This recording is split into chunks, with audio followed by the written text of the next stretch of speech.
Welcome back, everyone, to another segment of Rabbi Jeff's Pirkei Avos, where we attempt to understand the meaning behind the instructions of our sages and how it's relevant to our lives today. We do this, of course, using the thoughts of our teachers before us and try to make them applicable to our times. Feel free, please, to contact me with any comments or questions at rjfromlj@aol.com. All right, so let's take a look at Mishna 10 and 11 today, which is the next two Mishnayos, the next Zugos, the next pairs in the study of the Zugos. Shmaya v'avtalim kiblu mehem. Shmaya says, that you have to love work, usnas rabbanos, and you have to hate rabbanos. It doesn't say hate rabbis, it says hate rabbanos. And don't sidle up, is my best translation. Don't sidle up to Roshas, to people in authority positions. And then Avtalion says, Chachamim hizaru b'divreichem. Rabbis, be very careful with what you say.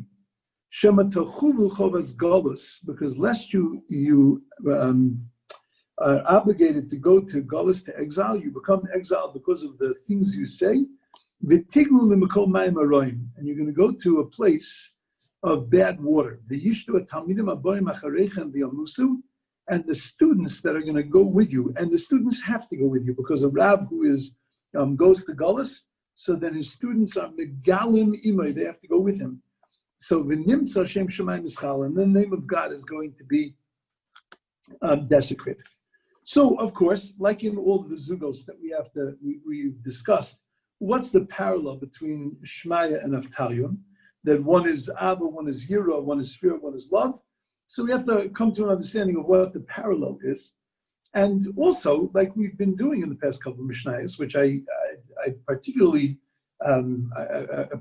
enjoy, is understanding a little bit of the background of Shmaya and Avtalion, which gives us a little insight into what they're saying. In Shmaya's Mishnah, before we even understand the insight, the background, there is a bit of a difficulty just in the words Ehov es hamalacha. We have to love work. You have to love to work, it would seem. You have to appreciate work, but to love work, Ehov es hamalacha, right? To love work for the sake of work itself. Work, the reason why we love work is because work is important so that we're not sitting doing nothing all day. So that we don't come to Lidei Batala, because Batala, sitting and doing nothing, brings a person to terrible things. Right, and that's in other Mishnayos, we discussed that. But the work itself, to elves hamalacha, to love the work, what's the message? What's the value? Usnas harabanos, is that the opposite of that? What's the connection between the two of them? Snas harabanos, hate authority. Not hate the authority of authorities, but don't like to be in a position of authority. But sometimes your life brings you to a position of authority. You don't really have a choice. And everybody has to exercise authority, whether it's a parent, whether it's a spouse. I mean, there's a certain, just in life, if you're working with people, working for people, you have to exert yourself a little bit. So what does it mean to snas harabanos? And then, of course, the third thing, and of course, we ask, ladies' question of three, that it seems to be again another tripod of things, and what's the connection between the trilogy of Shmaya? Okay, so we have to understand the times that Shmaya and Avtalion lived, and we have to understand who Shmaya and Avtalion were. Shmaya and Avtalion were actually the descendants of Sancheriv.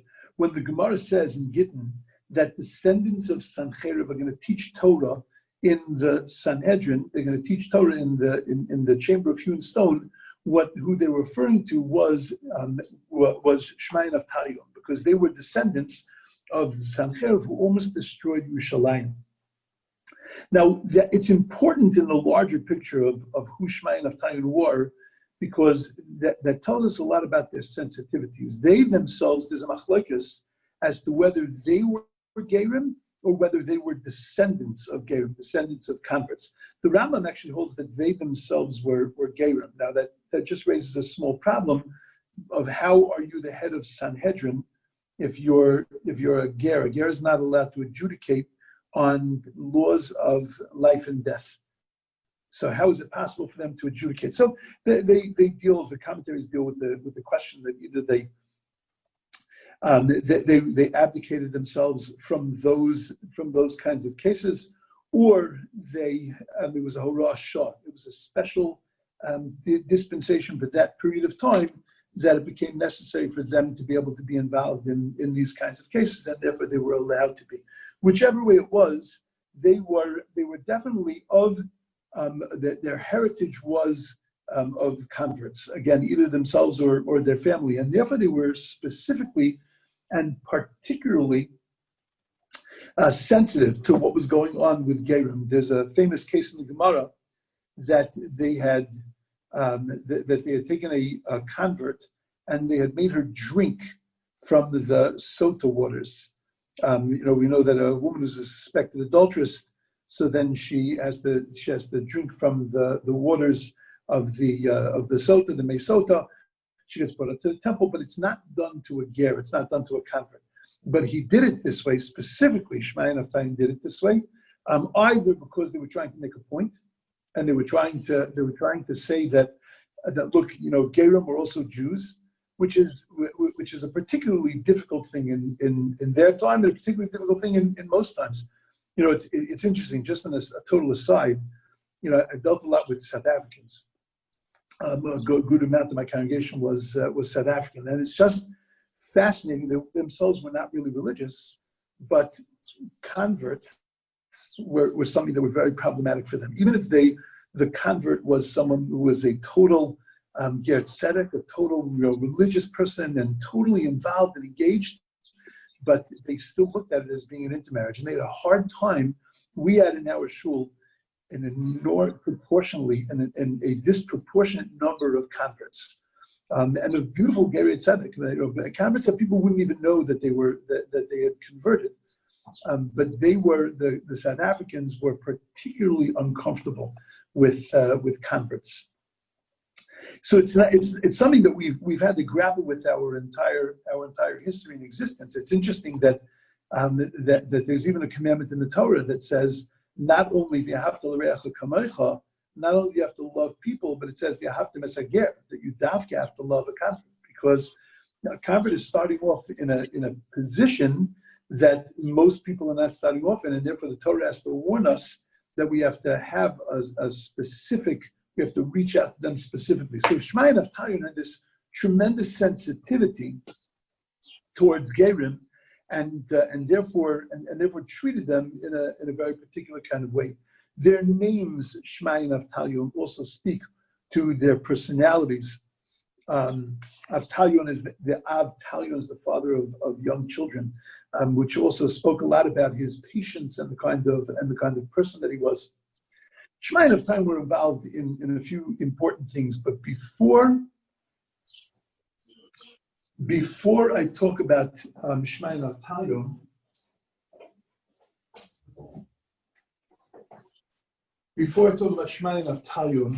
I want to talk about a little bit about the times that they were living in. They were living in the times after the previous Mishna that we talked about. We talked about Shlomtzion Malka, and we talked about Kinyana. And Kinyana, with the brother-in-law Shimon ben Shetach, ended up killing a lot of the sages.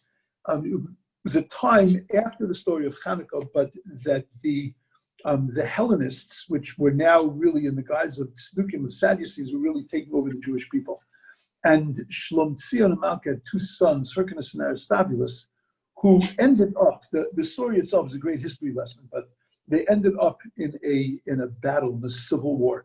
One was inside the temple, one was outside the temple. It's not totally clear at which point all the events that took place happened, because there was a time where Hyrcanus was inside, and there was a time when Aristobulus was inside. But there was a battle over the temple. There's a famous story, which is okay, even this past week's parsha. There's a famous incident of Hyrcanus and Aristobulus when they were battling. So there was a certain fellow who was a a Greek who knew Greek language, and Rashi's wasn't Greek language. He knew how to make certain sign language with Greek. In other words, he understood things. He understood a certain way of sending a message to the armies, and he sent a message to them, and he said that as long as the Jews are doing the daily sacrifice, the korban tamid, you're never going to be able to destroy them. And what they used to do is every day they would lower down a basket of money. They would take the money and then they would put inside of it 2 korbanos, 2 sacrifices, 2 animals, so that they could be sacrificed in the temple, because everybody understood, even those that were more Sadducetically disposed, they understood that the daily sacrifice was what kept the Jewish people alive. Whether you were a Sadducee or not, you were still connected to the Jewish people and to the life of the Jewish people. So they wanted the daily sacrifice to continue. So they would put in, again, send down the money, and they would put in the animals. This fellow understood that this was the reason why they were never going to be able to deal, the Romans were never going to be able to deal with them. So what they did was, one day when the basket came down, they took the money out and they put in 2 pigs. They put in a pig. And they started to raise it up.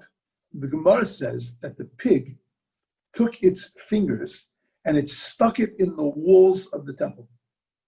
And when the fingernails stuck into the walls of the temple, so Yerushalayim shook 400 parsangs by 400 parsangs, and that was the beginning of the end. Because of that, the daily sacrifice was not sacrificed, and then eventually Jerusalem was destroyed. Now, it took a while for Jerusalem to be destroyed. Herod had to come along and he had to rebuild Yerushalayim, which was also during this period of time. But nevertheless, this marked the beginning of the end. So what does that mean, that the pig that stuck its fingernails in the Noat Tzifarnav, it says it stuck its fingernails into the wall, and then it sticks its fingernails into the wall, and Israel the wall shake 400 parsecs. But what is the message that the Gemara is trying to tell us? A fascinating thing. We know that in this past week's parasha, we were told what's a kosher animal, what's not a kosher animal. We were told about 4 animals that have one of the 2 signs of kashrus. And that one of the signs of kashrus is that there are split hooves and the other is chewing its cud. One is an external sign, splitting the hooves, and the other is chewing the cud, is an internal sign. Because even though you can tell an animal is chewing, it looks like it's chewing its cud, but the truth is it's really an internal thing. It happens in the stomach of the animal. And because of that, one is external, one is internal. The pig has the external sign. It's got the split hooves, but it doesn't chew its cud. And therefore, it's not a kosher animal. We know that we are what we eat. And that the midos that come through in certain animals, the reason why we're told not to eat them is because we, sensitive souls that we are, need to protect ourselves and be protected from those midos, from those characteristics. There are those that explain the prohibition of eating dam, of eating blood, that you're sitting and eating an animal and its blood is dripping from your mouth. There is a certain barbarism in that. And therefore, so as not to inculcate us with that kind of midah, with that kind of characteristic, prohibited to eat the dam. By a chazer, we say that a chazer is a symbol of haughtiness, a symbol of externality, of looking at my externals, looking at who I am on the outside, not who I am on the inside. When a pig lies down, its feet are sitting in front of it, as if to say, look, I'm a kosher animal. You can see my split hooves. They're right out in front of me, not tucked underneath me, but sitting right out in front of me, so that you can see that I am, in fact, a kosher animal. Remember, as a child growing up, my father, when there would be somebody in shul who would, what we used to call prav shtiklach, a person would, trying to show themselves to be a very religious person, my father would say, chazer fislach. That was the expression. Chazer fislach means, again, that there is an external show, trying to portray a sense of religiosity on the outside, and on the inside, it's completely empty. The pig, they didn't put up an orangutan, they didn't put in a kangaroo, they put a pig in because a pig was really symbolic of the enemy of the Jewish people that were all about externals and nothing about internals. All about beauty, all about might, all about art, all about the body, but not about the inside, the soul of a person. When that pig was being raised up, and it was not tzifarnav b'kaisel, and it stuck its fingers into the wall, that meant that it was making inroads in the Jewish people, that there would be a Hyrcanus and an Aristobulus fighting over the temple, fighting over Jerusalem, fighting over the rulership of the Jewish people. There would be Tzdukim and Perushim fighting with each other. There would be this whole sense of who has the heart of the Jewish people, who controls the Jewish people. And it was based not on Torah values. It was based, unfortunately, on very personal vendettas and personal values. That means that this haughtiness, this externality had started to sink into Jerusalem. It started to meld its ways inside. And that's what it means, not tzifarnav, that it stuck its fingers into the wall of Jerusalem. Symbolically, it means that it was starting to affect the Jewish people. And because of that, Eretz Yisrael shook. It couldn't withstand this pressure. And it was from that moment on that was the beginning of the end, the beginning of the destruction of the temple and of the dissolution of the Jewish rulership and the Jewish existence inside of the land of Israel for that period. This is the civil war, the times that were going on. The end of that war was that basically Rome took over. They were tired of the battle. They were tired of the Jews not being able to deal with it. There was a fellow Antipater. Again, the history is fascinating, but they came in. Herod came in. Now, Herod was really the son of a slave, and his intended wife stood up by the building, and she said that if anybody ever says that they are a descendant of the Hasmoneans, so then you know that they're either a slave or a liar. And she jumped out a window and killed herself. She being the last descendant of the Beis Hashmonai, the Hasmoneans that had done such beautiful things in the time of Hanukkah, but had unfortunately gone off. And Herod, therefore, was not from the Beis Hashmonai. Herod was really only a slave. And Herod, we'll talk more about him at other times, but he was a difficult person. But nevertheless, what he did was that he rebuilt the temple. He refurbished the Beis Hamikdash. It was during this time, this background, that Shmaya and Avtalion were trying to lead the Jewish people and trying to lead them away again from the tzdukim, which seemed to be so prevalent in the past, in the past zugos, that they were trying to keep Jews away from assimilating. There's a very famous story in the Gemara that there was a high priest. We spoke about, when we talked about Shimon HaTzadik, that when the high priest would come out of the Beis HaMikdash on Yom Kippur, he would come out, his face was glowing. The piyut, Marei Kohen, was written about Shimon HaTzadik, the face of the Kohen, how illuminated it was when he would come out of the Holy of Holies. There was, during the time of Shmaya and Avtalion, there were many high priests, again, they stole the priesthood, or they bought the priesthood, or they were given to it as a political favor, and that they were not fitting to be priests. This is where the Gemara talks about how on Yom Kippur night they would keep the priest up all night and they would teach him Torah. If he was able to teach Torah himself, then he would give shiurim, and if he wasn't, then they would speak, the sages would speak to him. And then they would adjure him, they would make him swear and say to him, "Oh, our brother, the Kohen Gadol, the high priest, you promise that you swear that when you go into the Holy of Holies, you're going to do the services the way it appears in the Torah." And they would say, and the Kohen Gadol would take his swear, and he would say yes, and then they would turn their faces. And the Mishna describes how they would cry, how the rabbis would cry, the high priest would cry, the high priest would cry because they suspected him of being a Sadducee. The rabbis cried that they had to suspect him of being a Sadducee because there were so many Sadducees running around. It was really a very, very difficult time.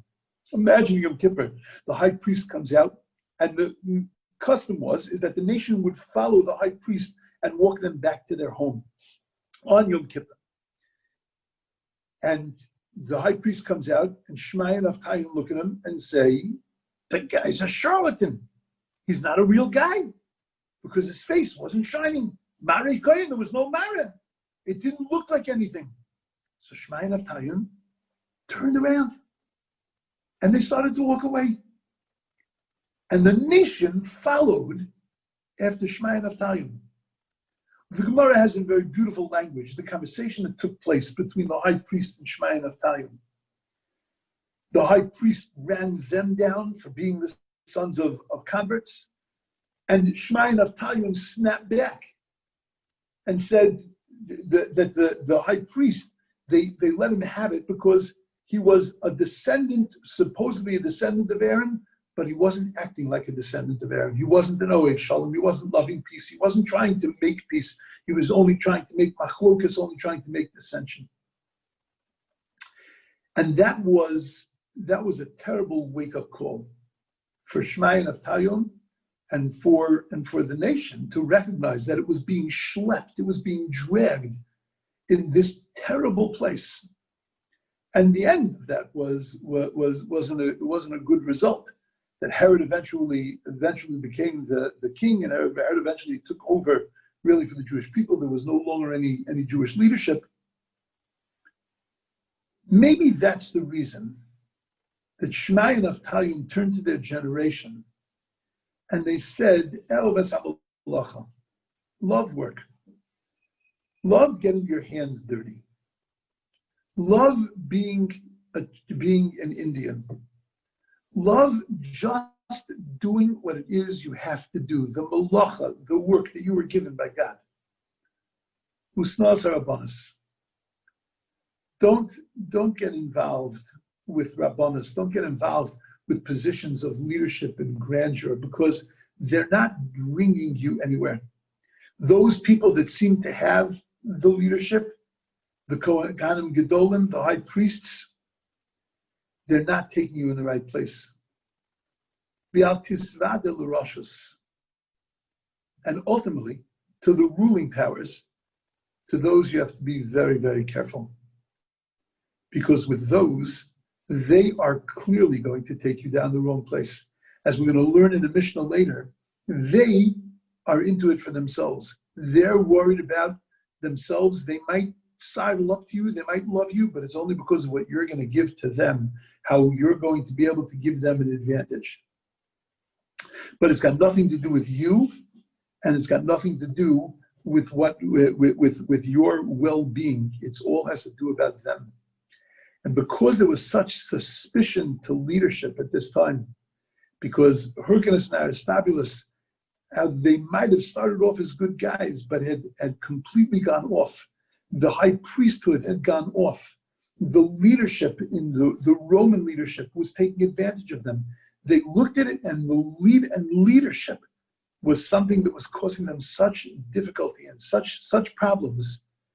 So just be good. Love what you're doing. Just get involved in your day-to-day activity. Love being who you are.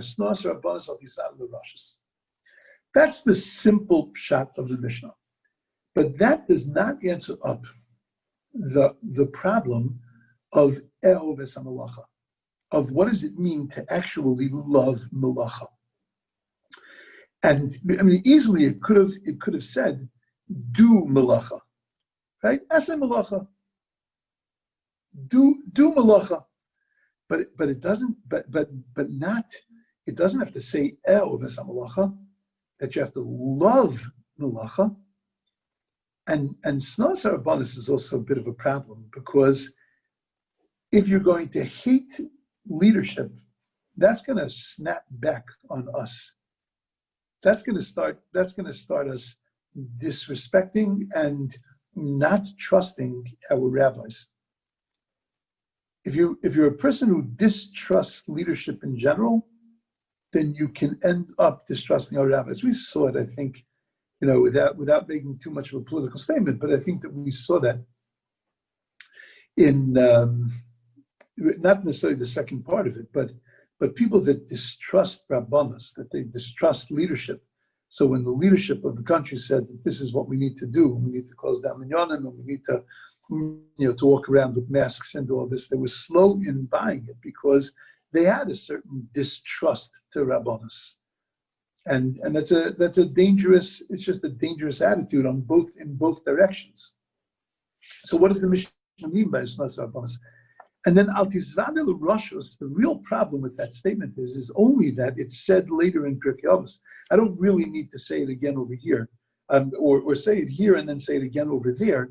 It's got to be teaching me something more than just the fact that they are in it for themselves, they're not in it for you. There's got to be some specific thing. Al Tizvadel Roshos, don't become close to the ruling class, to the leaders. There has to be some message that's connected to Elvis Hamalacha and Snas Harabanas. Okay, so I think that we'll see tomorrow.